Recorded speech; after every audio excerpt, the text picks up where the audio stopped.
Hi, welcome to the D-Pad Discourse, where we attempt to talk about video game news and stuff that we think is cool. Tonight, I'll be joined, as usual, by Dagry and Heroics, and we'll be rapping about Destiny. First, we've got some news for you. Heroics, what do you got for us? Hello, and welcome to the D-Pad Discourse News. I am Heroics, and I am joined by the newest member of the D-Pad Discourse, Fred the Redbeard. Hello. He's our new community manager, so... I manage the community. Yes, direct all complaints to him, please.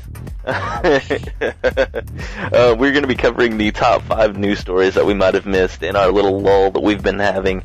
There's a little bit of time between the recording of the podcast and when we're doing this news segment, because me and Freddie have had some scheduling conflicts, and on top of that, we're kind of lazy. So, we're going to be covering all the top 5 news stories that we've missed, starting with number 5. This actually happened yesterday. ESO and Dying Light are delayed. ESO 6 months until winter of 2014, and Dying Light until February of 2015. Really, really sucks. I know Freddie was really looking forward to ESO. Yeah, I'm pretty heartbroken. Yes, But it's okay. It is. It's okay. It's alright. It'll be fine. Yeah, UFC and Watch Dogs, right? That's right. That's it. I got something to sink my teeth into somewhere. I can't see numbers when I'm hitting people. And exactly. I know that's where you feel at home. So, moving on. Our number 4 story, Diablo has gotten a release date for the PS4 and the Xbox One. It is going to be late August, and it's coming with the Reaper of Souls expansion. And super snazzy. Yeah. And Xbox 360 and PS3 get the Diablo Reaper of Souls expansion as well. That's pretty generous. Very. I'm so surprised. I am too. It's really cool. Even if you do decide to purchase it on your Xbox One and your PS4, your character will transfer over from 360 or PS3, so you don't have to worry about that. Next gen. So next gen. Everything cross saves. Number 3 story, what I'm super excited about, Pokemon Alpha Sapphire and Omega Ruby got announced, so I'm gonna be in heaven for a little while this fall. But what about your secret hideouts? If there's not secret hideouts, Reggie, I hope you're listening to this. If there's not secret hideouts, there will be hell to pay. Moving right along to our number 2 story. Not sure how excited everyone is about this. I'm kind of excited. Call of Duty Advanced Warfare was announced. And I do have to let you know that Kevin Spacey will be in the campaign. They don't want a democracy? Democracy? Democracy. I'm really excited for that too. He's done really well in that role in House of Cards. He's definitely playing off of that character. And he's just sliding right into that same gravitational pull with that character's attitude. Exactly, he just doesn't have a ridiculously southern accent, that's all. And then, our number 1 news story that we might have missed in our lull, Super Smash Brothers now has a little dated, still good though. Yeah, still good. It's a little dated, but it's still good. Had to talk about it. We had to. Super Smash is my excuse for buying a Wii U. I'm gonna get it on 3DS and Wii U. No biggie. That's a little bit of a trap, really. I mean, for one, classic characters that everybody knows and loves are missing from the roster in this installment. Yeah, that's right. If you ever wanted to hear Falcon Punch, you won't, because he's not there. You also can't shoot lasers from a little blue bird holding a gun, because he's not there either. Yeah, Freddy's upset. I'm upset. Anyway, guys, that's what we've got for you for news. Just a reminder, if you did like the news and the way that me and Fred the Redbeard took care of it, we do have a podcast coming up. It is going to be called Damn It Japan. If you like anime and you like gaming, you're definitely going to want to check it out. It's just us kind of jammer-jawing about what our favorite animes are while we're playing video games. So it'll be fun. Go ahead and check it out. We're going to go ahead and throw it over to Gaz. Freddie, do you have anything to say to our beloved fans and community? Thanks for tuning in, guys. We hope you catch us on the next one. Yes, we'll see you guys later. Hey, this is Gazram. I'd like to talk to you for a second about Mog Nation. What the heck is that, you ask? Mog Nation is a free online community for mature gamers that we're members of. It's a place where you can go to discuss your favorite games with other people like you when you can't play for whatever reason. We recently launched a console division, and we'd like to invite all of you console fans to come join us in talking about console news, what was good and what was bad, what you can't wait to get into, and to find new people to play with on your Xbox or PlayStation. We look forward to seeing you. The address is www.mog-nation.com. That's M as in Mike, OG-nation.com. Come check us out. Now, for the main topic of tonight's episode, Destiny. Admittedly, I'm guilty of being very excited about this at first, but while I haven't really lost interest, I haven't kept up with it like I should. So, what I'd like it for is, for tonight, I would like Dagry and Heroics to A, get me up to speed, and B, hopefully help me figure out just exactly why the heck I have to play this, since, I already pre-ordered it. So, let's start off with, what is Destiny?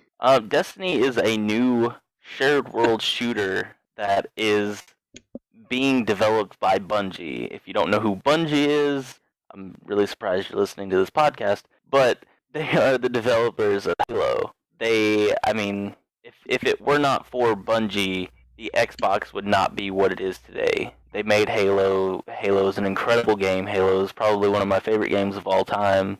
And now they have free reign to do whatever they want. They've been wanting to do this game called Destiny for the past 10 years. They actually started concepts of Destiny back when Halo 2 shipped.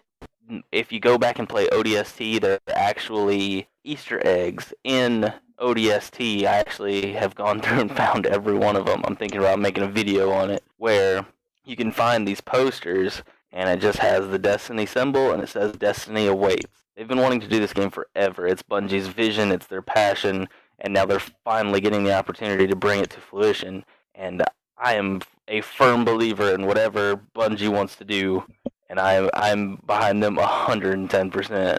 Yeah, I haven't seen anything from Bungie that I haven't liked so far in this mix of their incredible story and worlds taking place on our own solar system, going from Mars to Venus to moon missions, and then old destroyed cities on the Earth. It looks like there's going to have like a swamps of Chicago. There's definitely like a old Russia or old Moscow. I forget exactly which.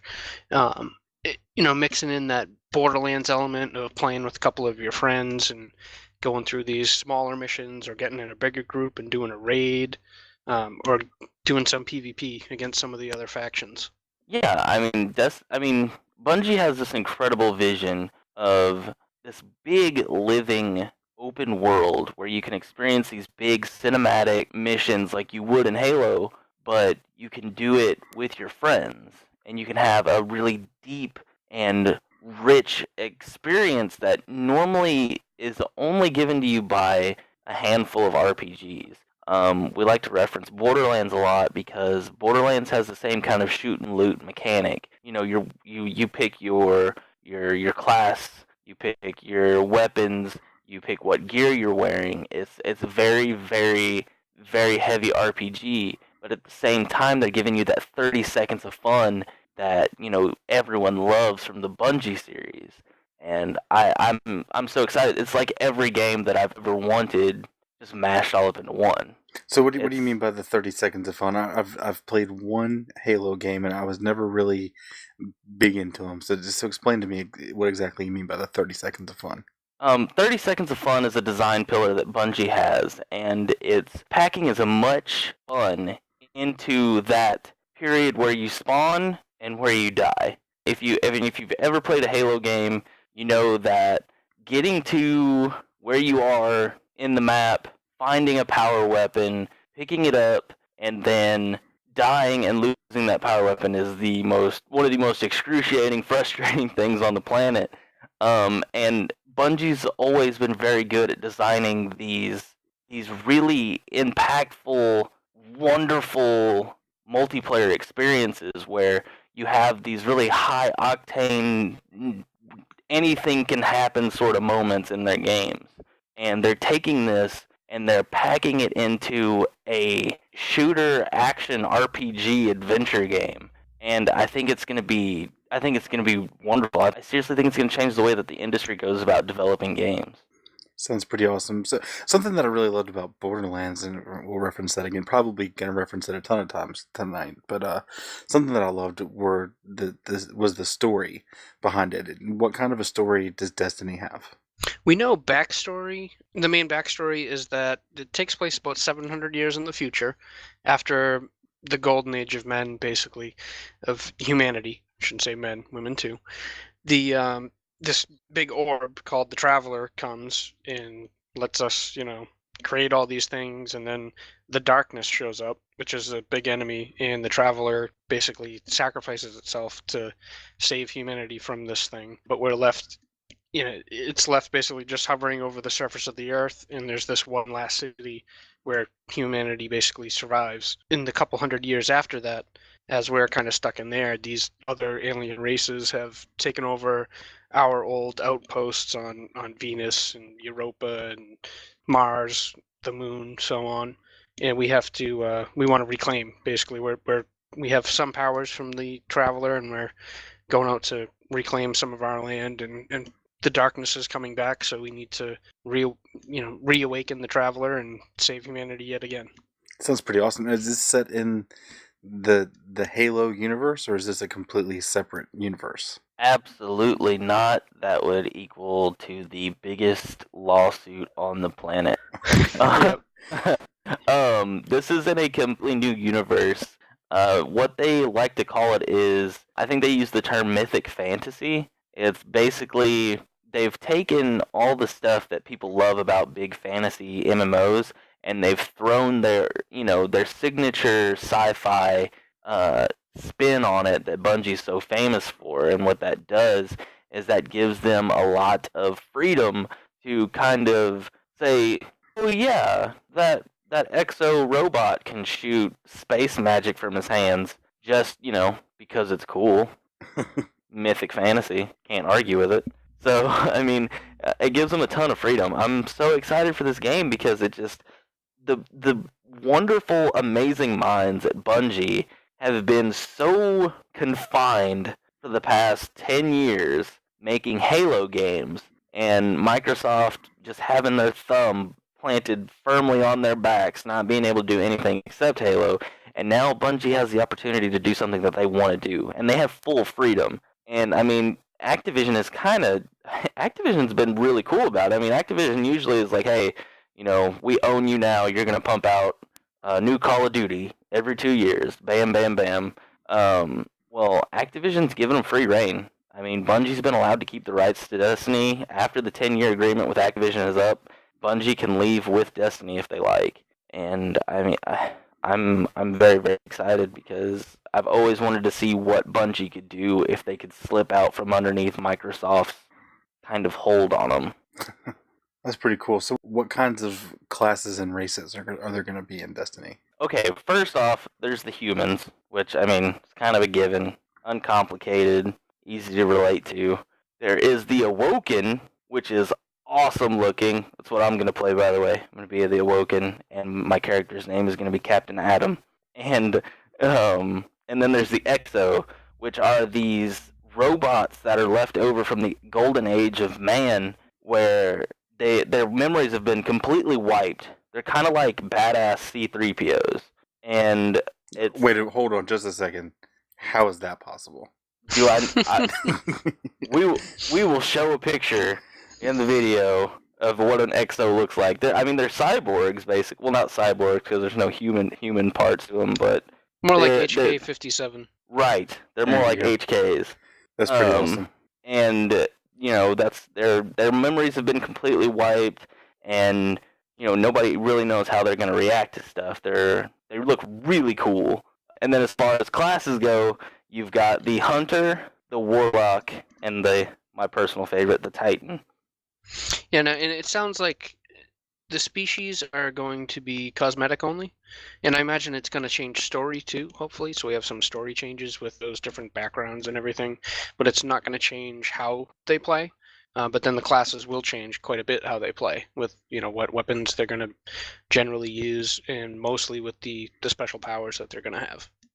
So is it going to have like the standard, 3 types of classes, like a tank, a healer, and a DPS, or is it going to be different than that? No, actually, Bungie has made it pretty clear that these classes are basically personal choices. Each one of them are kind of gonna play every one of them is a DPS. With each one of them leaning a certain way to a different class. So, basically, like your Titan would just be like pure, raw power, tanking it up, killing everything in sight. Your Hunter is going to be back from a distance, causing DPS. He's going to have that golden gun, which is going to take out enemies with one-shot burst and kills. And then the Warlock is going to be, another form of a DPS.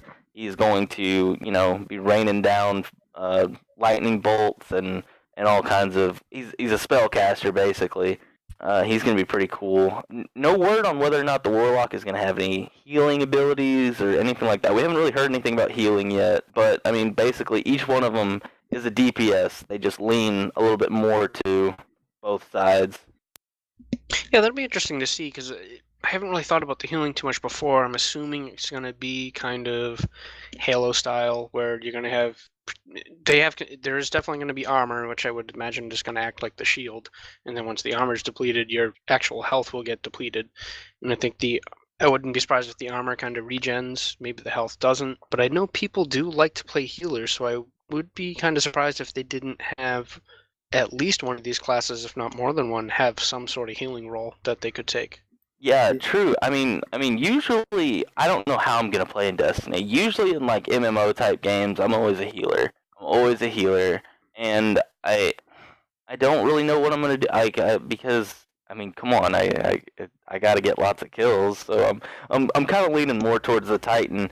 But if the Warlock has some serious healing abilities, I think I'm gonna have to try and use a Warlock a little bit too.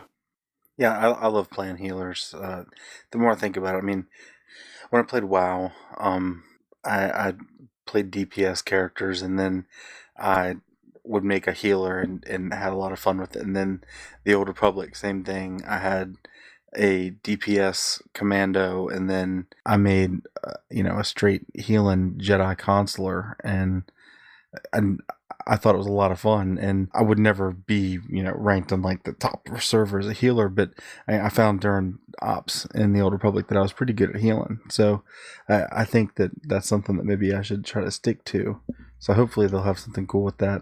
What kind of weapons are they going to have, Dagri? What can you tell me about those? Kind of your standard what we've seen from Halo, I would say, type weapons. The Hunter, which I'm kind of most interested in, is going to be like a sniper rifle / pistol user. The Warlock is going to be, I think, more of like a kind of SMG, smaller type gun, and then your Titan's going to use like the automatic rifle type weapons, from what I've seen. And also with the weapon types, each of them, and they've changed a couple times as in different things we've seen, but it's your primary, your special, and then a heavy weapon slot, which would be like your rocket launcher, or I think maybe like a big type sniper rifle. Yeah, what's really cool is that Bungie has come out and said that, you're not going to be restricted to using one gun type, whatever class you are. So if you wanted to, the Warlock could use a LMG if he wanted to, or the Hunter could use just a pistol for his primary, and the Titan, if he wanted to, could have a sniper rifle, which I think is really cool because I'm really super indecisive, and I tend to make a bunch of different characters in MMOs depending on whose character walks by, and so I'm really excited that I'm not going to be like locked down into a certain play style. Yeah, I wonder what's. I mean, yeah, you can pick up anything, but I wonder there's got to be benefits to like the Hunter using sniper rifles and pistols. There must be some sort of whether it's like talent tree benefits or whatever they do. It's all about your focus, right? I mean, your focus is going to determine what perks you're getting, how traverse you are with those weapons, and there are certain focuses that only certain classes can use. Like the warlock has a certain focus, and the hunter has a certain focus, and the titan has a certain focus, and those are gonna greatly determine what your gameplay experience is gonna be like. And they mentioned too that they're all going to share ammo, so the ammo is by the weapon slot, not by the weapon itself. So you have your primary, special, or heavy ammo. So I take it they're probably going to be energy weapons then. They've actually shown off both. There's like military bullets, and then there's energy weapons as well. That's pretty cool. So tell me about what the factions are. Who is fighting who? We don't know a ton about the factions yet. We know there's, I think, 6 different factions now in the main city. So it's like different companies or groups that are kind of different politically. So you're all going to fight the same people when you're doing PvE and going out and fighting all those aliens. But they're also, that's how they're doing the PvP. This is why these guys are fighting in an arena, to show who's better, because it's different factions, vying for power.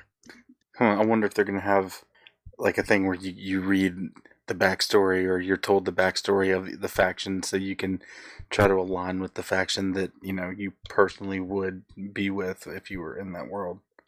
Yeah, the factions are going to have some of their own weapons, and you can put their logos on your armor and vehicles and stuff too.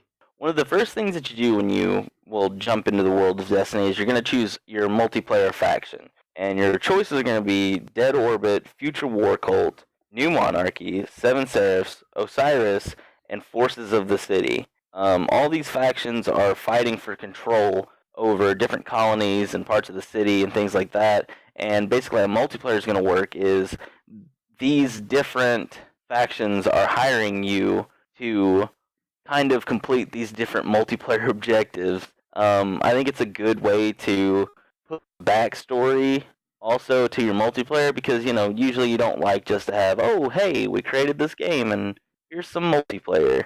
Like, I mean, it's kind of fun to have backstory, knowing why you're fighting, instead of just for the fact of, oh yeah, I want to shoot my buddy in the face. It'll be interesting to see what these different factions actually mean.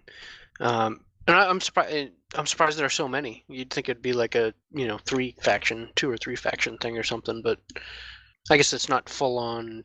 You can work together once you go outside anyway. It's just for PvP.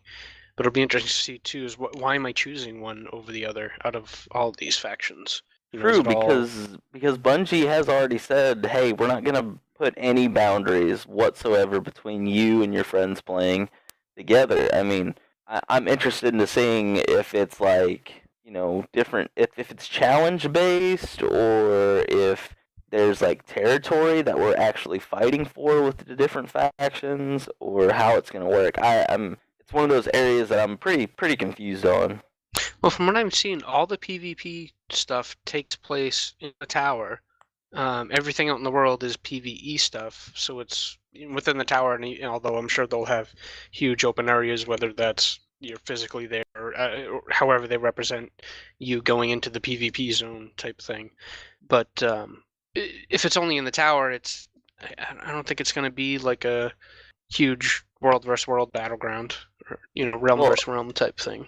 Well, how I think it's going to work is, and this is just pure speculation, I think because there's going to be no menus in Destiny, I think just using the tower is going to be a way to it's going to provide that kind of, okay, this is how we're getting to the place that we're going to be doing multiplayer. So like rooftops, which is one of the maps that takes place on Mars. I think how it's going to work is you're going to go to a place in the tower, and you're going to go up to the counter, take a job, and then you're going to take your starship to that map, and then that's where the multiplayer is going to start. Mm-hmm. Yeah, that makes sense. Yeah, and they've said, and that's not just PvP, but PvE too, that there will be no menus. You just right in there, and you'll see when people join, it's not like a menu thing and join into that game. It's like you come around the corner and there they are, kind of thing. Like they're just like they were in the world the entire time, trying to make it seamless so that it's more realistic in their sci-fi fantasy setting. I mean, yeah, but I mean, menus are kind of a pain in the butt. Like, you don't want to Like you don't want to go from game mode to game mode feeling like you're airing up a balloon. Yeah, no, it's immersion. It will be a lot more immersive, so that's pretty cool. And some of the I'm enemies too, going back to like some of these factions now, the enemies, these alien races, they're not all together either. There's the Fallen, the Cable, the Vex, and the Hive, and they've said that some of these are going to be fighting each other. Like I think especially the Cable and the Hive. When you're out doing your PvE stuff, you'll run across them fighting each other. Yeah, they've actually talked about being locked in public events for up to 45 minutes where the Cabal and the Vex were going at it and they were just building up supers and gathering currency. I mean, I'm really excited about that because it's something that, it's going to distract you. I mean, something random and just completely chaotic happening out in the middle of your experience. That sounds awesome. I'm really excited. I'm like, I want to play this game so bad. So bad.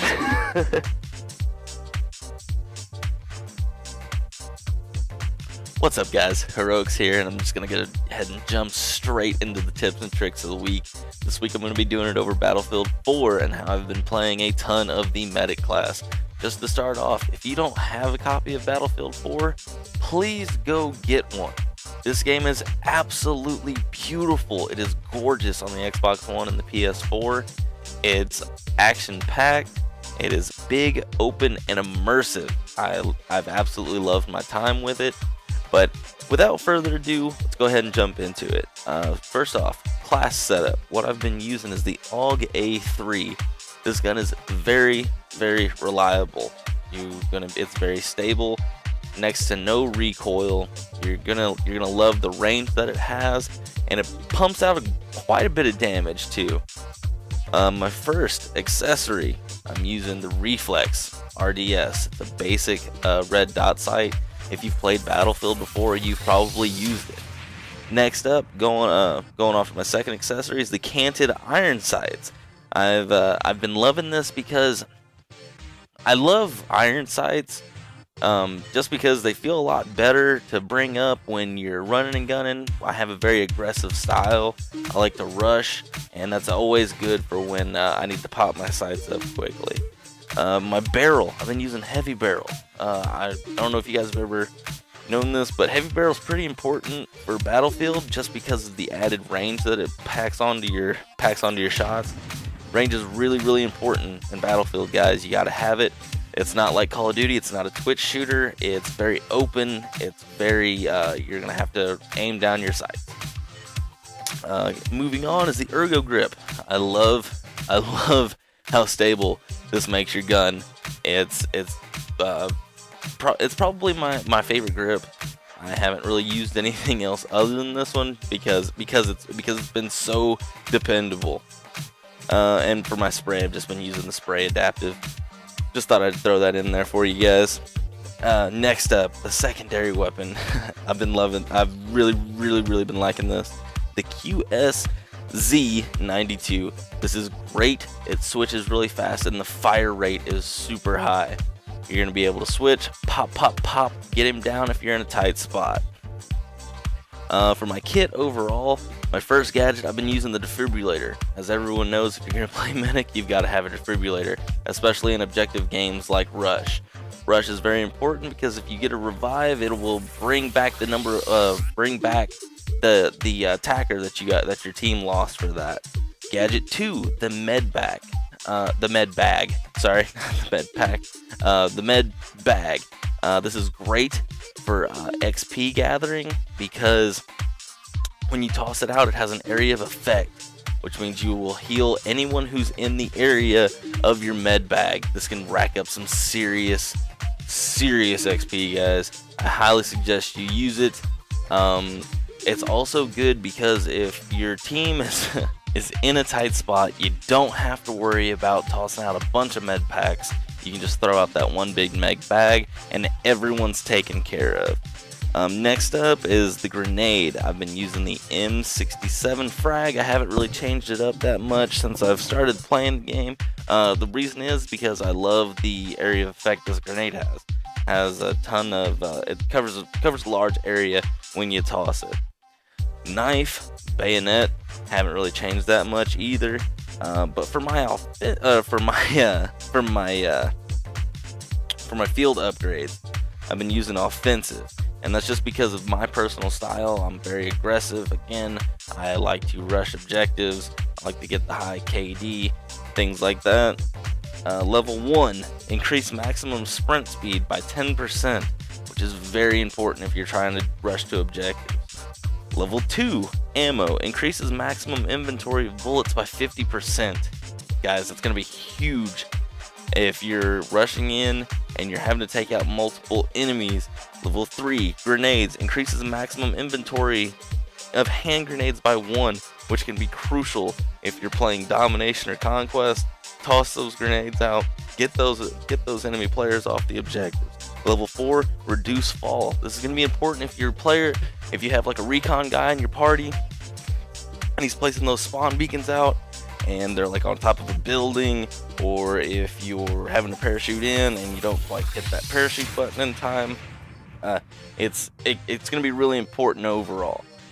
But as for playing the medic itself, what I've really got to say about it is get to your teammates. That's the most important thing about being a medic. You have to be near your teammates, guys, because if you're not near your teammates, you're not healing anybody. Healers are pretty important in games like Rush. Rush is really important. I love playing Rush. That's just because I started with bad company, and in Rush, it's all dependent on how many attackers you have and how many attackers the defenders are taking out. But if you can defibrillate your one of your own teammates, that'll bring your attacker back for you guys to decide if you're on the attacking team. It's going to be super important for you to be near your friends if they're rushing objectives and be able to toss out that med bag, because if the other team doesn't have a medic, they don't have anybody healing them, which means that your squad is going to last longer than theirs is. Guys, in all honesty, I don't really worry about my KD when I'm playing Battlefield if I'm playing medic, because it's all about being a team player if you're playing medic.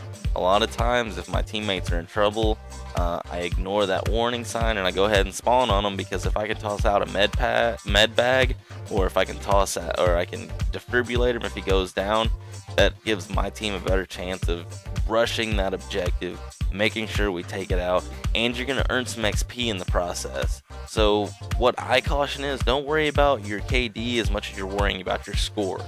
Because in Battlefield, it's all about how much you're helping your team get the W. One other thing I wanted to touch on, in Battlefield 4, it's a lot different than the other Battlefields with the defibrillator. You have to charge it in order to get a full defibrillation, which means that however long that you're sitting there rubbing those paddles together, that's how much XP and how much health your teammate is going to regain when you hit them with those paddles. Anyway, guys, thank you for listening. Thank you so much. I really appreciate it. Again, as always, you guys can always go on to mognation.com. Let me know how you guys feel about this tips and tricks. Let me know if any of these tips worked for you. Let me know what you guys are doing. Anything like that, hit us up in the forums. I love to hear from you guys. Good luck on the battlefield, and I hope you guys have a good one. So there's going to be the PvP and the public events, but are you going to be able to get in, like, say, like a group with your friends and go questing together? Or, I mean, how's that going to work? Yeah, it's actually going to be groups of 3 that you're going to be able to go on these big epic adventures to reawaken the traveler. But they've also said stuff about, raids. We don't know how big the raids are, but that I'm pretty excited for that. For the most part, the fire team cap is 3 players, and then once you get into a public space, it'll be more. So is that going to be against AI, or, I mean, it's not going to be other players? That'd be PvP, right? Right. They said very clearly that they don't want someone's experience being interrupted by somebody else that just randomly wants to play multiplayer out in the middle of the space. I mean, they really want it to be this big immersive world where, you're not interrupted by some jerk that's a way higher level than you. There will be no ganking, basically. All the PvP, you have to specifically go to the PvP area and say, I want to do PvP, basically. Well, that's good Exactly. because gamers tend to, if they don't want to have to PvP all the time, then they tend to get very mad if they feel like there's forced PvP. And I think it's probably the right choice where it's not an MMO with multiple servers where people can choose, I want a PvE server, or I want a PvP server. It probably does make sense, although I think it could be fun to be in some of these areas doing PvE and, get with the team and getting jumped by a evenly matched team or something, Yeah, true. Because you don't want. I mean, you don't want to be in the middle of this mission. Like, oh man, what's gonna happen? Like, let's go, and then all of a sudden, hey, what's up, guys? Pew pew. Yeah, if it was an evenly matched team, though, I think that could be a lot of fun. That's what you do, isn't Yeah, it, true. Heroics? Yeah. Just what's up, fellas? Nova bomb. Pew pew. So that sounds like it's gonna be pretty awesome. I mean, it's a good mix of Borderlands style going around with your buddies and you versus the game. And if you want to have, a fire team that plays PvP together, then you can get together and do that kind of stuff when you want.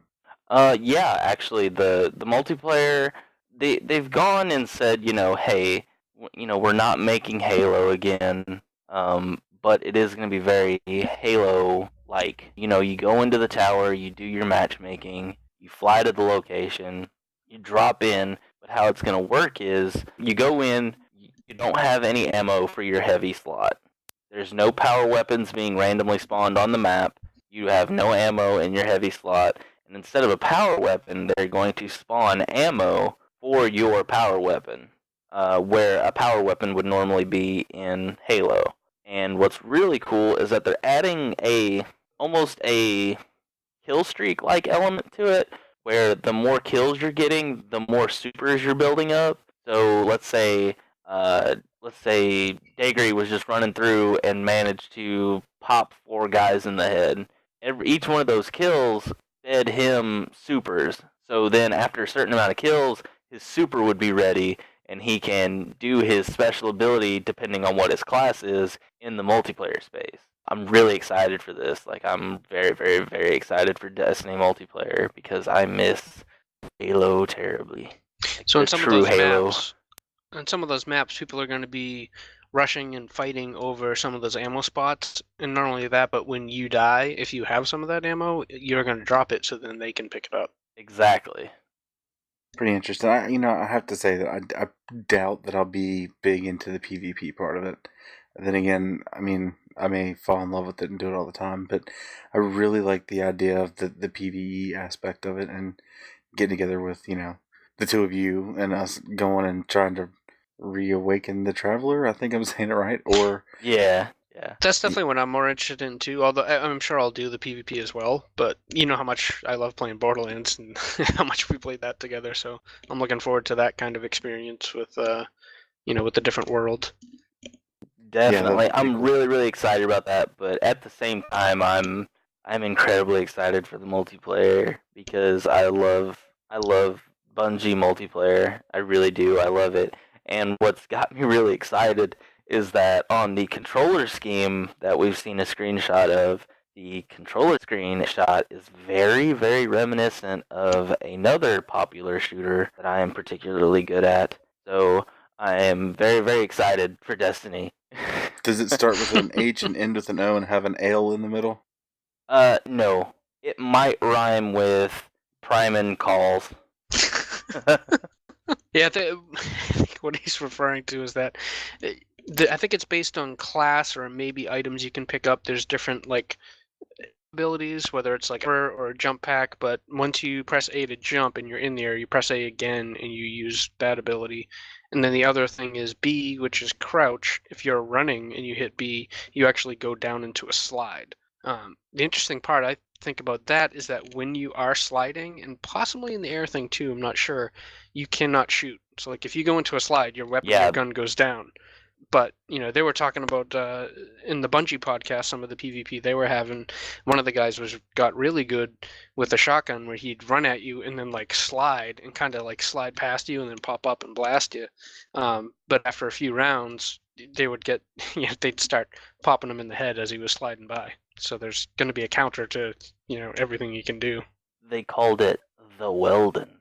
That's right. Well, I'm sure we'll discover something called the heroics at some point. I mean, I'm very excited because it does have that. I love Halo, I really do. But there's just something about the controller layout for Call of Duty and Titanfall that just clicks with me. Like, they're doing the whole, left trigger to aim, right trigger to shoot, circle is to crouch, left stick is to sprint. I'm very, very excited because I've always wanted that controller layout in a Halo game, and they're giving it to me. They're giving me everything that I've ever wanted in a video game ever. I'm really looking forward to having basically like Halo with an aim down sights, because that's something that Halo was definitely missing. Oh yeah, definitely. And that's why I'm so excited for Destiny. It is literally everything that I've ever wanted in a video game, and Bungie is the studio giving it to me, so I'm going to be in heaven September 9th. Well, that's pretty awesome. You've done a pretty good job of reigniting my excitement for the game, and I'll definitely be watching for all kinds of news and everything here in the future. I really appreciate you talking to me about it, and I hope everyone at home has enjoyed the discussion too and got some good information. I think that's going to do it for tonight. Hope you enjoyed the episode. Make sure you check us out on YouTube, where Mod Console is there, and you can follow us on Twitter at Mod Consoles. Take care. Talk to you soon. Night, everyone. Night.